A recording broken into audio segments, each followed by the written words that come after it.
আল্লাহ তুমি আমার গুনাহগার উম্মতকে বাঁচাও। এই দুনিয়ার বুকে রব্বুল আলামিন সব নবীকে একটা করে দাওয়া মুস্তাজাবা দিয়েছেন, মানে যে দোয়া করলে কবুল হয়ে যায় সাথে সাথেই। দুনিয়ার সব নবীরা ওই দোয়াটা দুনিয়ায় করে ফেলেছে। বিশ্বনবী বলবেন, আল্লাহ ওই স্পেশাল দোয়াটা দুনিয়াতে করি নাই, আজকে আমি তোমার দরবারে দাঁড়িয়ে কিয়ামতের দিন ওই দোয়াটা করছি। আল্লাহ আমার যে উম্মতের হৃদয়ে যাররা পরিমাণ ঈমান আছে, আমার একটা উম্মতকেও তুমি জাহান্নামে ঢুকাতে পারবা না।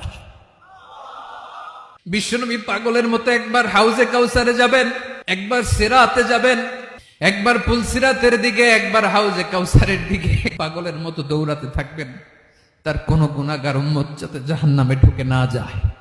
উম্মতি বিশ্বনবী আমার জন্য কাঁদবেন, আপনার জন্য কাঁদবেন, আমাদের জন্য সেদিন কেঁদে কেঁদে জাহান্নামের দরজায় দাঁড়িয়ে আমাদেরকে টেনে টেনে জান্নাতে ঢুকাবেন।